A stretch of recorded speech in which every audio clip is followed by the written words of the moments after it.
Oh, brother. Everyone's okay. That was pretty sticky. 13 hours. Good afternoon, guys. Welcome back to the channel. Today is an exciting day. It's the last day that we will have an untuned burnout truck. We are putting the rest of the body panels on the front, and the burnout truck is getting put on the trailer, and it's heading straight to get tuned tomorrow. I'm taking it down to a place called Better Build Performance in Rocky Mount, Virginia.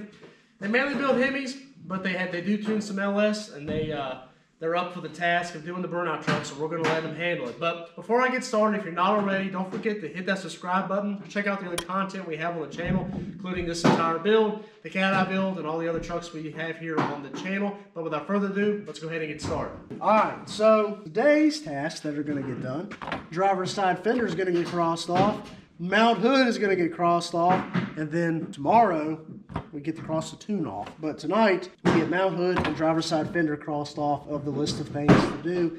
The other ones, I guess, like nitrous will come soon. Two-step.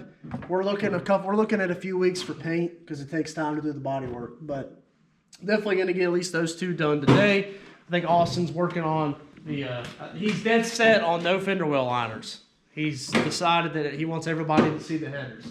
Yep. So he's rolling with that. You realize that the fuse box will go back to being kind of exposed without a fender liner, right? Be all right. All right. Oh well. So we had to take it back off to adjust some stuff and put the hood mount on, but we'll get that fender back on.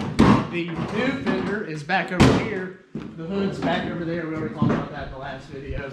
But here's the fender. Thank you to everybody that told me where there was a fender or gave me a lead on a fender. I found one shortly after the video was posted. So thank you for everybody that was telling me information on that. So let me help out Austin and we'll get this video going.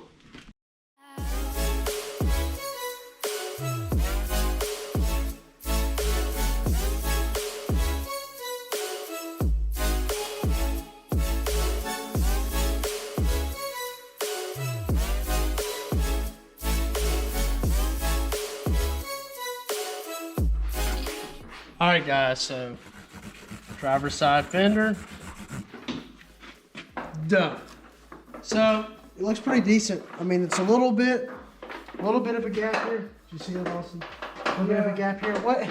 And it's weird. So we got a little bit of gap there. Probably over here.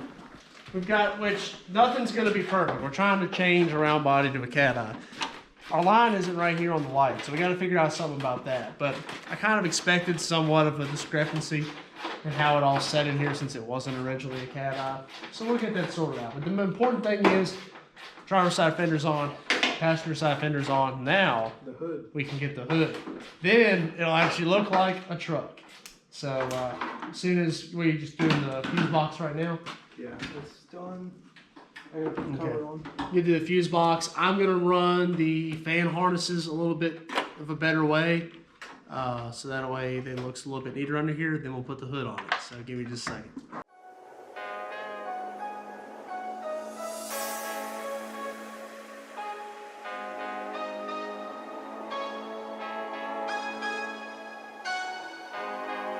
Alrighty guys, so there it is. The hood is on it. It's got fenders. Let's test the hood latch. Oh yeah, make sure the thing opens. Yeah, there you go. I'll try to close it. It works. Sweet. So we got the body lines are a little bit off. We might have to do a little bit of shimmy with some of the panels to try to get them to line up. But for the most part, I mean, it's on, so it's good. I need to go through and kind of do different hose clamps here on the radiator lines. So I'm not a fan of the factory clamps. So go along like these, like you see the hose clamps here on the intake manifold, or excuse me, the intake tube.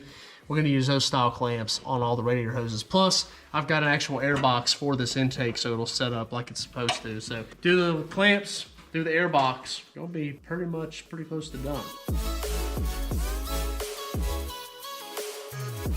Alrighty, so the other day I said that it ran great after we put the primaries in, but I didn't film a video while we were driving it. So it's dark outside. I'm going to do my best to film another drive in this thing. I want to take it on one more drive before we take it to the tuner. I just want to make sure everything's broken good. We've put a good amount, I mean, as good as we can get mileage-wise on the converter.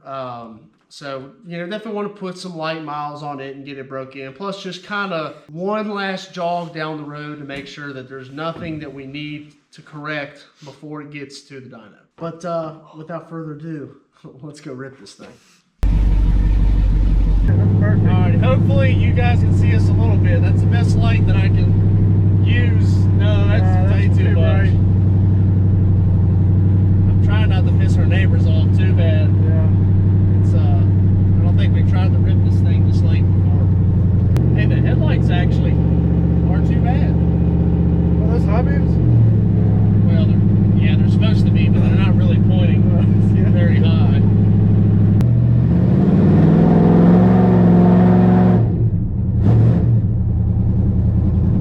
Much better than the last time you rode it, didn't it? Yeah. Do a little manual shift here.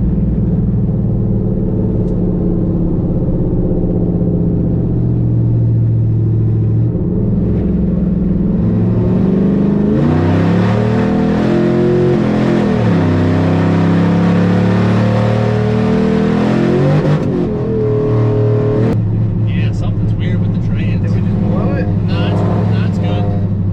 What is that noise? Hang on. Go back into it. Huh? Okay. Yeah, there's something could be wrong with it, I don't know. I guess they're gonna find out on the dyno, because I mean I can't tell if it's a tuning issue or That's weird. It's not downshifting. I know. Flip it and then go. Because normally if you smash it, it'll drop a gear and then. Yeah.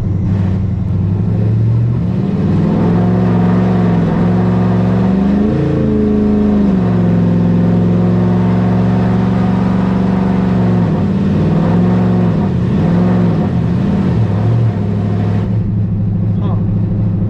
But see, it's weird. It doesn't feel gears. It feels like that converter. Yeah.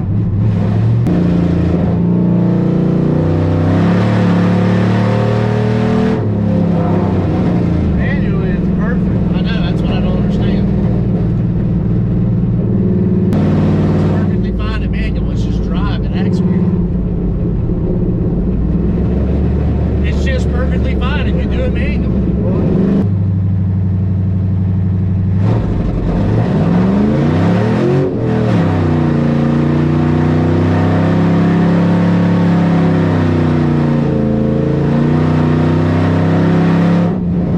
It did one there.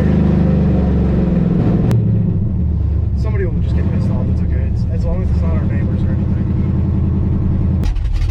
I mean, we're perfect on transload. Then what? I don't know. Alright, so this is the first time we've had to accept defeat here on the Bowtie Guy 97 YouTube channel. As you kind of see from that footage, it's slipping.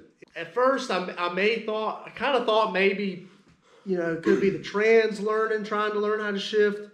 Then I thought maybe it's the converter, but I don't think it's the converter. I think the transmission's slipping. It's almost acting, because I know that some of y'all commented on the last video and said that it was slipping. It kind of is, but it's almost like the converter isn't locking all the way. It's like it'll lock and then unlock like that. And honestly, I we're don't know. stumped. Yeah, I don't know what to do about it. Tomorrow it was supposed to go get tuned, and I'm just gonna have to tell them that, you know, the trans is blown up or something, and I'm gonna take it to Norms, who built the Cateye transmission that has held up fantastic. He is great. He did the diff on the Cateye too. So I'm gonna take it to him, and he can take it for a ride and see what he thinks. It's probably the trans, and who knows? Maybe he'll ride it and say that it's that converter. If it is the converter, I guess maybe we'll have to get with Texas Speed and yank and see what went wrong. To get it up and going, we could use the Cateye converter for now. So I don't know. I guess we'll just have to see what happens once we get it over there to the transmission shop. So The Cateye is still, it's a 2500 stall, right? well, it's 26. Okay, it's still a stall, but It's 24, 26.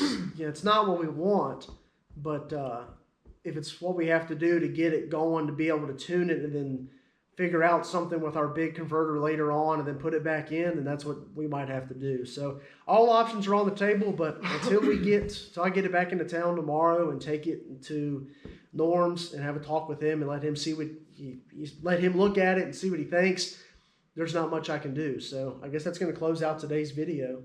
You got anything else to add? Hopefully we can get this right. It's perfect. If you like manually shift it, it runs flawlessly. It'll burn them off all the way through third gear. But as soon as you hit drive, it just does not want to do anything. So, but we'll get it figured out and keep y'all updated as we go. Yep. So appreciate you guys watching. Drop any comments you got down below. Don't forget to follow me on Instagram at Austin04_Z71. Take care. Have a great day.